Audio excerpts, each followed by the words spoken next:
warahmatullahi wabarakatuh. Terima kasih kepada SG, terima kasih kepada tetamu khas kita, Datuk Yusof Yaakob.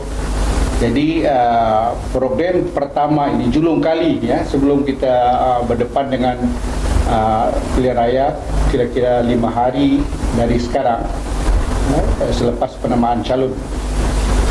Jadi saya sangat tertarik apabila sebelum ini tadi kami berbicara buat pertama kalinya dengan Datuk Yusof, walaupun sudah kenal lama, tetapi sebentar tadi itulah pertama kali saya dapat berbual dengan lebih rapat. Jadi untuk program pagi ini kami akan berbual santai ya tentang beberapa isu yang menjadi perbincangan, terutama sekali di kalangan netizen. Netizen di samping itu orang-orang kedai kopi juga berbincang soal-soal pokok. Pertama, Datuk, saya ingin bertanya, apakah secara umum peluang parti-parti yang bertanding, terutama sekali yang bersaing ini ialah, pertama ialah Barisan Nasional, kedua ialah Perikatan Nasional, ketiga ialah Pakatan Harapan. GTA barangkali belum dapat memberi cabaran karena GTA itu baru saja ditubuhkan. Jadi pada pandangan Datuk, parti manakah yang rasanya yang berpeluang untuk menerajui kerajaan di peringkat pusat sebelum kita membicarakan di peringkat negeri Sabah? Silakan, Datuk. Okey, bismillahirrahmanirrahim. Assalamualaikum warahmatullahi taala wabarakatuh. Selamat pagi, salam sejahtera keluarga Malaysia. Pertama, saya ingin ucap terima kasih kepada saudara Musli Oleh dan juga kru yang menjemput saya walaupun secara bukan kalang kabut ataupun short notice, namun inilah peluang saya juga. Dan saya pada pagi ini sebenarnya sibuk mau ke Sepitang banjir. Lepas ini saya akan terus ke Sepitang lah. Dan ini juga peluang barangkali untuk kita santai-santai berbicara. Untuk menjawab pertanyaan tadi, yang pertama sekali kita kena lihat keseluruhan senario politik di Malaysia ini. Lagi parti-parti mana yang akan bertanding di Semenanjung, di Sabah dan Sarawak.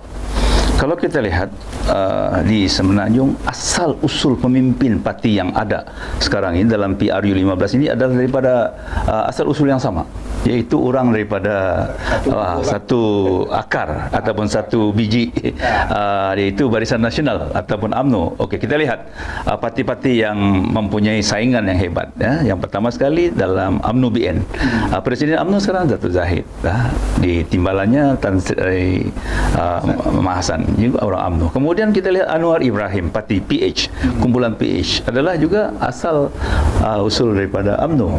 Jadi kemudian kita lihat PN ataupun Bersatu, Tan Sri Muhyiddin juga adalah orang kanan UMNO. Kita lihat GTA, Gabungan Gerakan Tanah Air dari Tun Mahathir, juga asalnya orang UMNO. Kemudian kumpulan yang kecil secara solo yang akan pergi ke Semenanjung asal dari Sabah, iaitu Barisan, juga adalah presidennya Datuk Seri Syafiee Abdul yang juga asalnya orang UMNO. Jadi kalau kita lihat dicampur keseluruhan ini, kepala-kepala komponen yang akan bertarung ini adalah daripada sumber yang sama, asal yang sama. Kecuali ada cebisan-cebisan kecil, itu PAS, kemudian Muda, kemudian yang lain-lain parti kecil-kecil ini barangkali adalah orang baru, tapi keseluruhannya adalah orang yang sama. Ataupun saya sekarang ini terus terang saya memilih UMNO untuk masuk dalam Barisan Nasional. Tetapi saya secara terbuka melihat bahawa terus terang saya katakan PRU kali ini adalah amat mencabar dan kritikal. Sukar diramal. Sukar diramal. Kita kena melihat secara detailnya, secara di bawahnya, kerana pemain-pemain utama orang politik adalah orang yang sama dan style berpolitik itu adalah lebih kurang sama. Cuma terserah kepada rakyat bagaimana menilai Kalau kita kata 100% baik pemimpin ini pun tidak, 100% jahat pun tidak. Jadi ada pro dan kontranya. Jadi kita cukup interesting ataupun cukup kritikal, dan peranan pemimpin itu, peranan kuasa menilai rakyat itu, pemilih khususnya, masuk orang-orang muda yang terpelajar, yang boleh menilai amat kritikal. Itu yang pertama. Yang kedua, penggunaan multimedia, terutama sekali daripada multimedia dan juga media digital. Bagaimana tulisan-tulisan, video, editing, kemudian diulah semula ataupun di-recycle, ini amat mempengaruhi pengundi. Jadi saya lihat bahawa peranan media massa ini dan juga media digital ini sangat mempengaruhi, kerana orang-orang muda, dan inilah tempat mereka menilai. Dan ini kita sudah melihat benda yang betul, benda yang tidak betul ataupun separuh betul jadi mainan. Jadi ini juga membuat rakyat jadi confused, bingung bagaimana, siapa yang perlu dipilih. Tapi bagi saya ialah kita kena melihat keseluruhan, dan bagi saya lah kepentingan negara itu adalah yang utama. Saya mau share pribadinya, saya mau Malaysia ini balik kepada keadaan yang stabil, yang kukuh. Dan saya melihat orang yang asal usul sama, saudara kandung sama pemimpin ini, dan saya melihat mereka ini bertempur sesama sendiri, dan inilah yang jadi persoalan. Jadi bagaimana cara kita untuk memikirkan bahawa pemimpin-pemimpin yang ada, pemain utama ini menyatupadukan demi kepentingan negara dan rakyat Malaysia. Jadi itu yang apakah kita mau melihat negara kita ini hancur ataupun ya saya setuju. Jadi ini yang kita lihat. Jadi kita lihat nanti secara satu persatu di bawah. Ya, jadi penyelesaian sebenarnya ialah bagaimana kita menyatukan kembali rakyat supaya tidak terlalu politiking. Apabila terlalu politiking, banyak manipulasi daripada pihak-pihak yang sengaja kadang-kadang menyebarkan maklumat palsu, spin sesuatu yang sebenarnya tidak benar, kenyataan yang diedit, ditambah, kemudian diambil kenyataan yang lama, seolah-olah kenyataan itu dilahirkan baru-baru ini. Malam tadi saya berjumpa dengan seorang tokoh veteran UMNO, dia dari Melaka, tapi katanya dia sudah bersara dari politik. Apabila saya bercakap, mengatakan kecenderungan anak-anak muda ni untuk tidak lagi cenderung menyokong pemimpin-pemimpin dan juga parti-parti yang lama. Sebaliknya lebih kepada menyokong parti yang ada plan untuk masa depan. Tetapi dia menolak saya punya statement. Dia kata berdasarkan pengalaman yang lalu, apabila dia masuk ke kampung-kampung, dia kata apa yang Pak Mus cakap itu hanya berdasarkan apa yang Pak Mus baca dalam Facebook, dalam Instagram. Hakikat sebenarnya di bawah tu makcik-makcik, pakcik-pakcik yang betul-betul menyokong politik. Dia tidak kisah soal-soal apa yang dibincangkan itu. Mereka mau melihat sebuah kerjaan, seperti kata Datuk tadi, sebuah kerjaan yang stabil dan tidak menimbulkan sebarang masalah. Dan makcik-makcik inilah yang akan benar-benar pergi ke tempat mengundi, berbanding dengan anak-anak muda sekarang yang seronok bermain dengan keyboard. Tapi sebenarnya sampai masanya mungkin mereka tidak mengundi, sebab mereka seronok menyebarkan maklumat yang kadang-kadang bukannya sepenuhnya benar, hanya separuh benar. Jadi itu sebab saya kata saya sangat setuju pandangan Datuk. Cuma sekarang ini Datuk, 5.8 juta anak-anak muda yang first time voters dan juga orang yang pertama kali mengundi, yang mungkin umurnya sudah lebih tapi tidak pernah daftar. Jadi timbul kebimbangan di kalangan parti-parti yang sudah established, terutama sekali Barisan Nasional, juga Perikatan Nasional dan juga PN. Mereka tidak tahu sikap golongan yang first time voters ini. Apakah mereka akan menyokong kepimpinan yang mana satu agaknya yang akan mereka pilih? Cuba Datuk bagi pandangan dengan saya. Dia begini, kita pemimpin, bila kita memegang satu jawatan tinggi dalam parti, kita ada satu perkataan yang saya perlu selalu tekankan, mestilah bersifat waras. Waras itu artinya sedar, rasional, boleh menimbang, memikir. Kewarasan ini mesti berpaksikan kepentingan rakyat dan negara. Tapi kalau pemimpin tidak waras, memikirkan diri, memikirkan kelompok, memikirkan kawan-kawan, memikirkan saudara, kita sudah hilang kewarasan. Jadi ini panduan saya saya bukanlah orang yang ada jawatan penting dalam UMNO. Saya memohon menjadi ahli UMNO semula, BN, dan sekarang pun saya belum tahu apa kedudukan saya, sudah diterima atau tidak. Tapi dasarnya saya memilih menyertai UMNO karena saya yakin UMNO itu boleh diperbaiki. Dan UMNO ini parti yang besar, yang sudah berjasa kepada orang-orang Melayu. Apa jasanya? Parti Kemerdekaan, legenda orang Melayu. Parti yang menyokong raja-raja dan disokong raja-raja.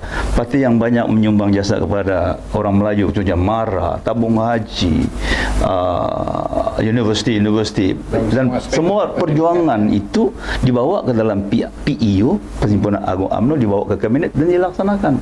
Jadi saya masih yakin. Kemudian UMNO itu banyak pemimpin. Yang saya katakan tadi, masing-masing ada peranan. Kalau saudara Musli kata tadi, bagaimana perasaan orang muda? Tentu UMNO tahu, karena dalam UMNO itu ada ahli UMNO yang veteran, ada wanita, ada putri, ada pemuda, ada putra, dan kumpulan inilah yang sepatutnya mendampingi 5.3 juta pengundi ini. Ini sudah kita tahu awal. Tentu sekali ini dapat dibincang, dikupas, apakah aspirasi orang muda. Cuma sejauh mana golongan pemimpin muda dalam UMNO ini menarik pengundi muda. Itu soal lain. Itu soal itu sebenarnya tugas UMNO. Kalau kita gagal mendampingi orang muda ini, putri pemuda gagal. Jadi saya selalu juga berbincang, walaupun saya ini bukan ada jawatan dalam UMNO, saya berbincang dengan graduan dan juga pelajar universiti. Apa mereka suarakan? Atau orang muda yang 5.3 juta ini dikatakan, kami tidak tengok parti, kami tengok siapa pemimpin itu. Kami mau orang yang bertanggung jawab, rasional, orang yang pintar, orang yang ada accountability, orang yang bersih. Jadi ini ciri-ciri. Dia calon bebas kah? Dia kata yang sebutkan cuma satu saya tengok dari segi marketing dia. Apabila UMNO cuba menarik golongan muda, tetapi menggunakan bukan orang muda untuk menarik. Itu saya. Jadi contohnya di kalau kita lihat PKR misalnya, kecuali presiden, average majlis tertinggi pemimpin di peringkat satu adalah lebih kurang 45 tahun. Manakala UMNO daripada presiden sampai majlis tertinggi average umur 67 tahun. Jadi ini yang kadang-kadang yang menimbulkan persoalan. Bagaimana orang yang berumur 60 tahun ke atas memahami lengguk atau bahasa orang muda? Ini yang menjadi isu yang sekarang ini ada sentimen yang tidak begitu senang. Betul. Tidak begitu senang kerana kita tidak menyediakan satu ruang kepada orang muda untuk menyampaikan perasaan mereka terhadap parti UMNO. Okey Datuk, saya rasa satu isu yang menarik di Sabah, selain daripada apa tadi, ialah isu yang paling dekat dengan hati orang Sabah ialah tentang hak-hak Sabah, tentang autonomi, tentang hasil yang sepatutnya diserahkan kepada Sabah melalui MA 63. Banyak parti-parti tempatan termasuk Parti Nasional menggunakan isu ini Ada yang kata isu ini ditunggang untuk mendapat sokongan dan sebagainya. Bagi saya itu adalah hak parti berkenaan membawa isu ini untuk mendapat sokongan. Misalnya kalau kita lihat dari awal PBS adalah juara isu hak Sabah sejak tahun 1985. Begitu juga dengan Pakistan. Dan terbukti yang terbaru yang beroleh kejayaan adalah warisan. Pada pilihan raya 2018, di samping isu di peringkat nasional, warisan menggunakan slogan Sabah, Persabahan, Sabah dan sebagainya, menyebabkan ada swing dari segi sokongan kepada parti-parti yang bertanding, terutama warisan pada ketiga itu. Apakah Datuk berfikir dalam pilihan raya kali ini parti-parti yang hampir semua sekata bahawa tuntutan MA 63 itu, begitu juga dengan soal otonomi itu, akan mempengaruhi pengundi, dan parti manakah yang paling berjaya membawa isu ini sehingga boleh menarik sokongan? Ya, terima kasih Saudara Musli. Sambung sedikit saja tadi pasal orang muda ini. Orang muda. Kita sebenarnya dikatakan kalau orang tua atau yang berumur ini mendekati orang muda, saya ingat kita boleh, tapi dalam pemuda putri ada peranan masing-masing. Jadi kalau kita tidak mendekati mereka itu kita gagal. Parti itu gagal untuk menjalankan tugasnya. Dan masalah kita ialah kalau saya berdialog dengan orang muda ini, orang muda, kata saya ulangi balik tadi, dia kata dia tidak kisah parti mana. Yang penting pemimpin itu bertanggung jawab. Pemimpin itu accountable, pemimpin itu ada wawasan. Yang mereka pikirkan ialah, yang mereka lihat bahawa kita pemimpin di atas ini, baik PKR, baik UMNO, Barisan Nasional ataupun parti-parti yang lain, kita masih bercerita soal sejarah. Sejarah perkelahian kita digembur-gemburkan. Orang muda tidak mau dengar itu. Orang muda mau dengar apa di depan, apa bahagian kami, macam mana kami dibela, apa kami dapat. Itu yang mereka. Jadi siapa yang mendampingi mereka akan dapat perhatian atau undi daripada mereka. Jadi saya sebagai adun sekarang pemimpin di peringkat yang pemimpin kecil, saya memang mendekati golongan muda ini, dan inilah aspirasi mereka. Kita bercerita soal sejarah lama, forget about it, cukuplah. Okey. Itu saya ingat perlu kita hentikan. Kita melihat di manakah peluang orang muda, peluang pekerjaan, di mana kedudukan mereka, pendidikan mereka, apakah negara ini halat tujuannya, bolehkah kita di atas ini bersatu, begitu. Itu yang harapan mereka. Okey, bersaing dengan cara open. Okey, balik kepada soal Sabah tadi. Dia begini, Saudara Musli. Asal saja pilihan raya MA 63. Semua parti kata dialah hero 63. Sebenarnya soal 63 ini sudah termaktub dalam perlembagaan. Bukan soal perbincangan, bukan soal fighting, tapi soal perlaksanaan. Jadi sekarang ini tidak payah dibincang sebenarnya, tidak payah ada agreement baru. Laksana apa yang termaktub dalam perlembagaan, itu saja. Masalahnya pemimpin, contohnya pemimpin yang ada dalam BN dulu, baik sekarang kita tidak mengatur dengan pucuk pimpinan untuk melaksanakan apa hak kita yang kita dapat. Mungkin kerana kita takut, mungkin kerana kita leka, ataupun kita merasakan kita sudah cukup. Tapi sebenarnya tidak perlu lagi runding, tidak perlu fight lagi barang ini tidak ada cuar pelaksanaan. Okey. Jadi bila pemimpin parti-parti mana, warisan kah, UMNO kah, apakah semua, star kah, bila pilihan raya, kerana dia tahu ini akan trigger.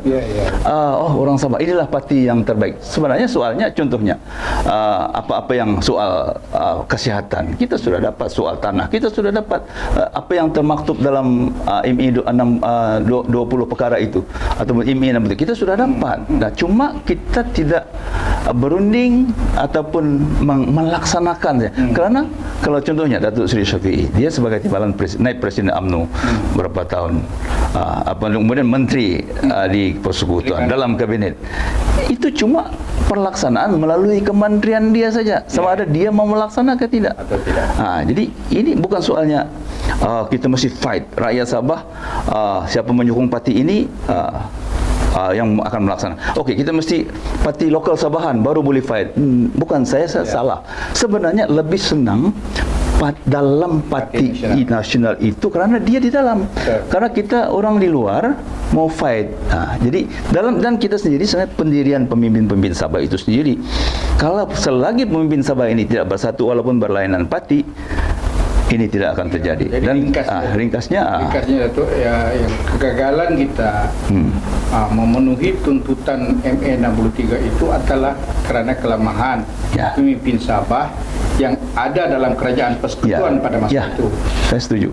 Jadi mereka tahu bahawa disebut dalam Akta Malaysia 1963, yaitu sebagian besar dalam perjanjian Malaysia 63 itu menjadi Akta Malaysia. Mereka tahu ia tercatat dalam perlembagaan, tapi mereka tidak menggunakan akta itu apabila dia cuba melaksanakan hak-hak Sabah. Seperti Datuk kata tadi, soal keadilan dari segi pengagihan pembangunan, dari segi kesihatan, dari segi pendidikan, ianya sudah tertulis, termaktub. Cuma tidak kita insist, kita tidak keras. Macam pemimpin di Semenanjung, Datuk. Contoh kalau di Kedah, satu kampung, kalau kampung itu jalan rayanya tidak berapa elok, orang apa akan blok, YB pun tidak boleh masuk. Jadi YB itu terpaksa berkeras mendesak kepada kerajaan untuk beri jalan, bentuk jalan. Di Sabah kita ini barangkali itu sikap sambil lewat, apalah, okeylah, bersyukur, mudah bersyukur. Sedangkan semakin tahun semakin lama kita ketinggalan dari segi arus perdana pembangunan peringkat nasional, di mana Semenanjung begitu jauh meninggalkan kita. Cuma yang baiknya apabila pada saya ingat 5-6 tahun yang lepas, Perdana Menteri yang lalu bersetuju membina Pen Borneo. Pen Borneo yang sepatutnya dibina lebih kurang 40 tahun dulu. Itu dijanjikan oleh Tunku Abdul Rahman di Sarawak. Namun ia tidak dapat dilaksanakan sehinggalah Datuk Seri Najib menjadi Perdana Menteri pada 2008. Apapun saya berpendapat, saya setuju dengan Datuk. Itu soalnya bukan kerana mana parti yang menjadi hero, tetapi bagaimana pemimpin Sabah sendiri melaksanakan apa yang telah diputuskan. Saya sambung begini. Sebenarnya ada dua peringkat. Yang pertama, keputusan untuk melaksanakan sesuatu di peringkat pusat itu ialah di kabinet. Trigger di kabinet. Apa-apa tidak mungkin pemimpin Sabah yang duduk di dalam tidak boleh menyuarakan hasrat kerajaan itu dalam kabinet. Jadi kalau ini tidak dilaporkan atau tidak di fight di kabinet, artinya pemimpin yang duduk dalam kabinet itu gagal. Jadi itu persepsi saya. Dan itu yang pertama. Ada berpeluang jadi menteri. Saya tidak ada peluang dari pusat, dan saya ada peluang jadi menteri di Sabah menjaga pelajaran. Timbalan speaker. Dan juga sepatutnya ahli-ahli parlimen Sabah kita kena bersatu untuk fight, dan menteri-menteri yang ada di kabinet bersatu. Saya tidak nampak PM tidak setuju kalau menteri-menteri kanan Sabah menyuarakan untuk melaksanakan ME 63 ini melalui pelaksanaan kementerian kabinet. Jadi itu yang pertama. Yang kedua ialah soal persediaan kita di bawah, di negeri. Maknanya walaupun ada sebahagian yang sudah dilaksanakan, tapi bila sampai ke negeri kita indah tak indah, contohnya soal pembangunan, pelaksanaan pembangunan. Saya dapat tahu bahawa dalam saya Menteri Pelajaran dan Inovasi di Sabah, bila saya lihat setiap tahun dan juga taklimat pembangunan negeri, pada hujung tahun progres perbelanjaan duit dihantar berbilion, tapi kita tidak pakai. Hantar balik. Jadi kenapa ini berlaku? Jadi bertahun-tahun kita begitulah caranya. Sepatutnya kita belajar bagaimana cara untuk membelanjakan. Jadi orang bagi duit, kita kena belanja lah. Tapi ada yang kata pula, Datuk, federal bagi lambat. Tidak juga. Kita kena sedia, tidak juga. Kenapa? Okey, bila saya masuk di Kementerian Pelajaran Inovasi, saya tanya di sekolah, banyak sekolah-sekolah ini geran tanah tidak selesai. Tidak selesai. Tapak tidak Tidak selesai. buat kerja. Jadi dulu tidak. So, itu bila saya jadi Menteri Pelayanan Inovasi, saya buat task force selesaikan semua tapak-tapak tanah ini. Jadi bagaimana? Karena di KL di pusat kita ada prosedur tanah-tanah mesti ditransfer kepada Suruhanjaya Tanah Persekutuan. Tapi ini tidak buat. 4 kategori sekolah Sabah. Masih ada tanah persendirian, masih ada tanah estate, masih ada hutan simpan kerajaan, dan saya sudah arahkan untuk hari itu untuk selesaikan ini. Jadi bukan salah KL Federal juga, tapi kita yang melaksanakan tidak bersedia. Jadi ini yang orang muda dan saya sendiri merasakan kita kena ubah mindset cara kita bekerja. Kita tidak mau berlenggang. Saya tidak pernah bekerja di Jabatan Kerjaan Negeri. Tapi bila saya menjadi menteri, barulah saya tahu bahwa proses itu banyak halangan. Saya bekerja di Bank Rakyat, di MARA, Jadi bermakna di pusat. kedua-dua pihak ada kelemahan. Pemimpin kita di peringkat federal juga ada kelemahan. Di peringkat negeri juga ada kelemahan. Contohnya ada semasa kita ada peruntukan yang besar, KLW dulu, Kementerian Luar Bandar. Kebanyakan peruntukan itu juga pada hujung tahun bulan November dihantar balik, sebab tidak dapat dilaksana karena pejabat daerah tidak bersedia. Satu pejabat daerah tidak bersedia, dan kita ada konflik. Ada konflik di antara Datuk Seri Syafiee dengan CM masa itu. Jadi sepatutnya Datuk Seri Syafiee sokong Datuk Musa kerana Datuk Seri Syafiee sudah federal minister, dan Tan Sri Musa sokong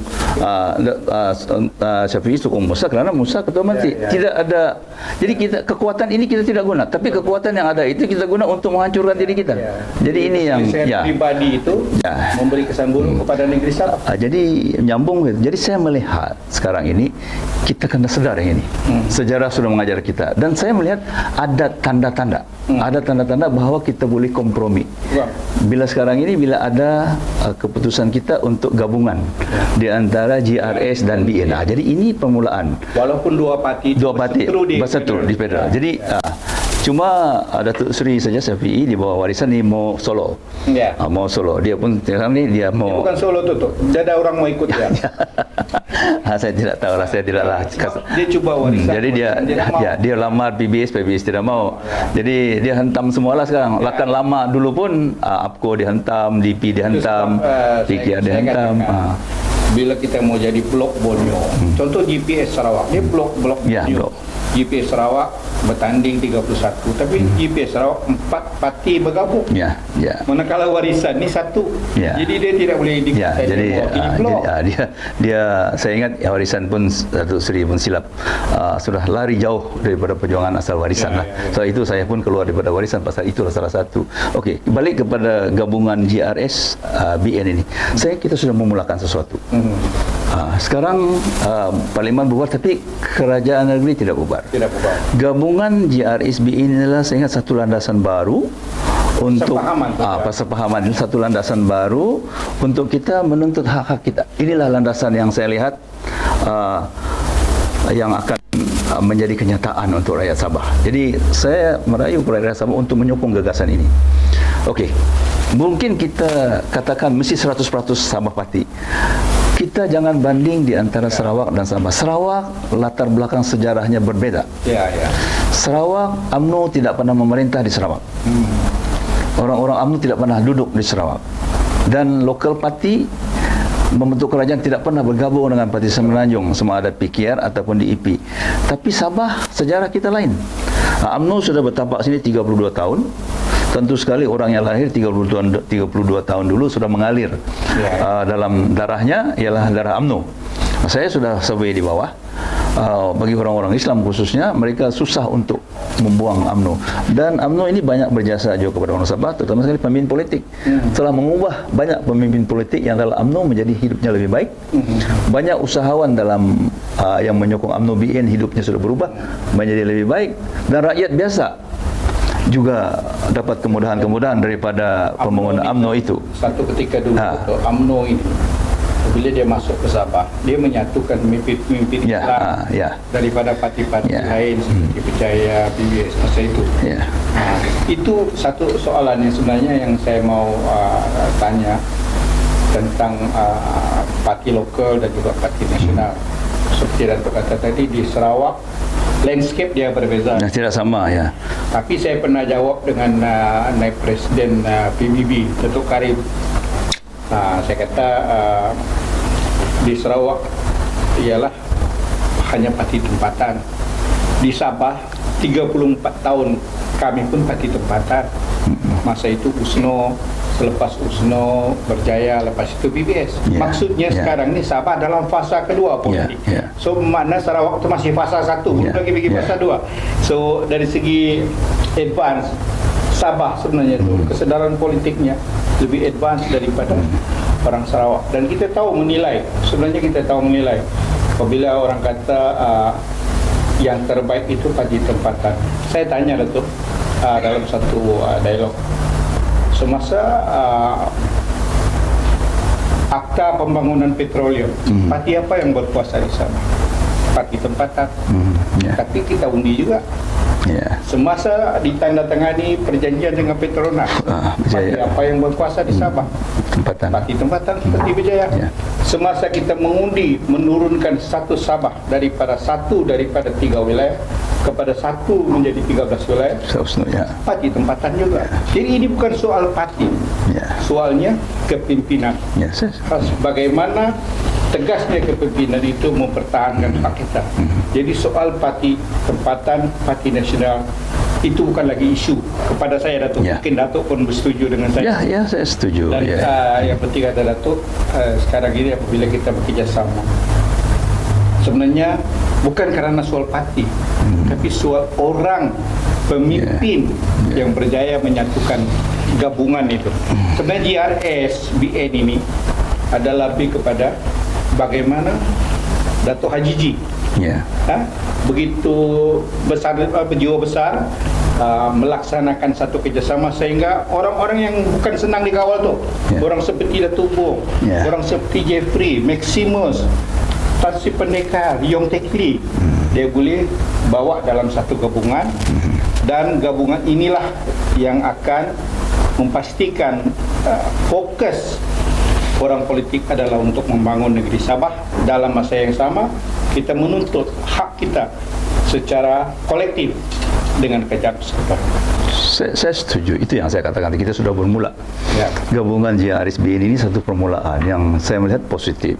Lebih-lebih lagi bila menghadapi PRU 15 ini. Jadi bukan soal saya, sebenarnya parti ini bagi saya sama saja. Parti mana? Cuma yang mencorakkan parti ialah pemimpin dalam parti. Parti itu parti politik, jadi berpolitik, tapi pemimpinnya menentukan corak. Ada pemimpin yang lebih memikirkan secara eksklusif. Ada pemimpin kan saya jadi presiden, sayalah yang punya parti, diktatorship. Ataupun dia melihat bahwa ini untuk kita semua. Jadi bagaimana pemimpin itu membawa parti itu untuk kebaikan rakyat. Jadi ini rakyat kena nilai. Lihat, jadi parti mana? Jadi saya melihat gabungan di antara GRSBN ini salah satu kompromi yang kalau kita lihat ada yang lose, ada yang win, tapi lose to win. Maknanya ada yang sanggup mengalah untuk kebaikan semua. Jadi kalau kita mau menang semua, ada tolak ansur. Tapi kalau kita mau semua dan akhirnya kita kalah, tidak ada guna. So itu saya menasihati bahwa kita akan teruskan kerjasama ini, walaupun ada rasa yang tidak puas hati, tapi kita kena pahamkan pemimpin-pemimpin yang merasa tidak puas hati ini. Contohnya sekarang kita bubar parlimen, tapi DUN tidak bubar. Kita masih kerajaan. Kerajaan sebelum PRU 15, kerajaan dalam sedang PRU 15, dan kerajaan selepas PRU 15. Jadi kita kerajaan. Jadi pada keseluruhannya dilihat bahwa kita ada advantage bila ada gabungan di antara GRS dan BN ini. Kita boleh bekerja sama, kita boleh menggerakkan jantar kerajaan, kita boleh menggunakan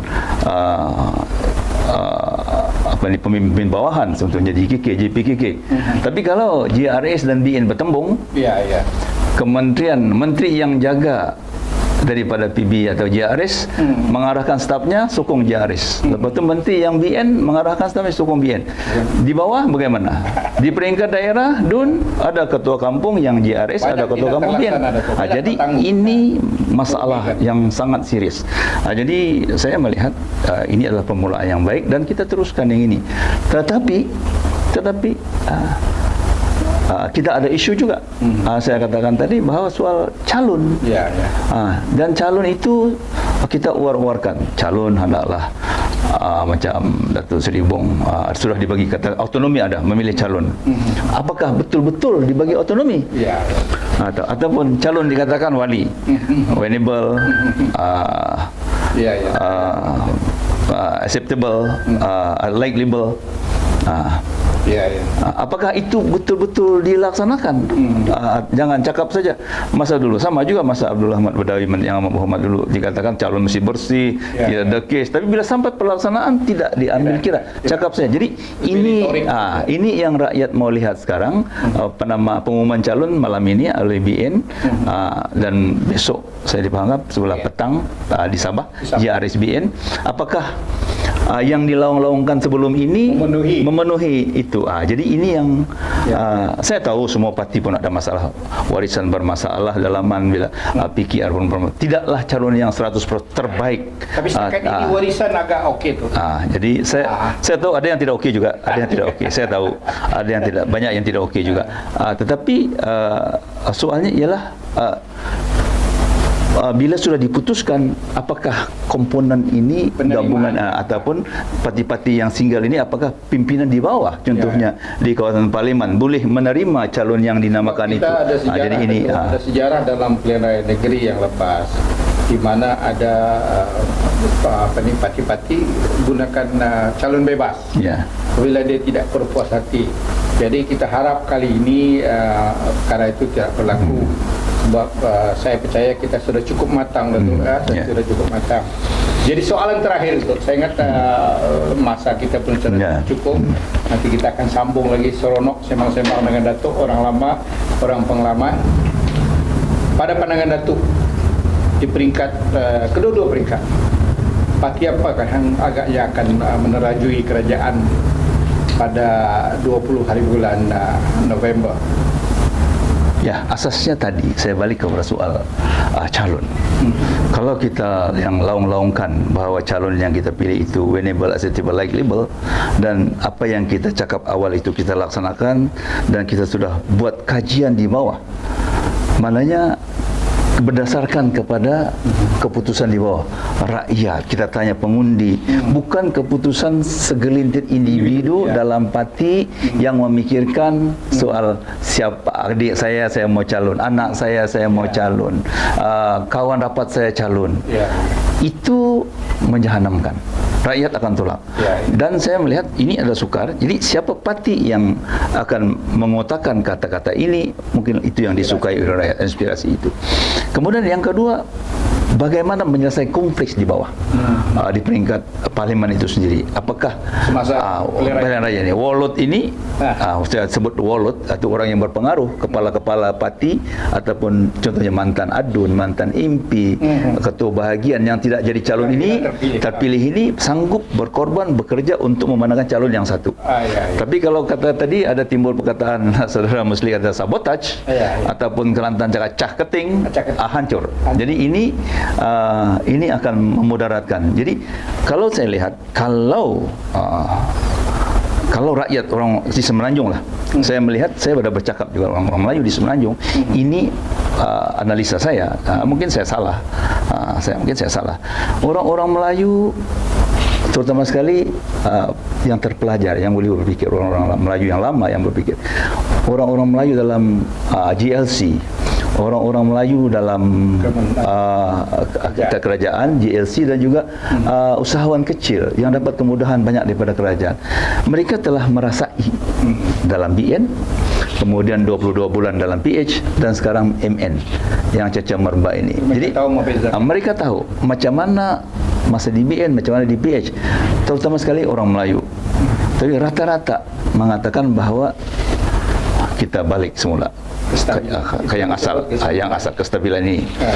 Kerana mereka sudah merasakan, kalau dikatakan PH pun dulu kalang kabut juga. MN ini lagi lah, mereka tidak tahu arahan siapa mau diikut. Ada haru biru. Jadi arahan PASKA, arahan Bersatukah, arahan UMNO-kah. Jadi mereka lebih yang dulu, walaupun ada masalah dalam UMNO itu, soalnya soal rasuah. Tapi yang perasuah ini sudah dihukum.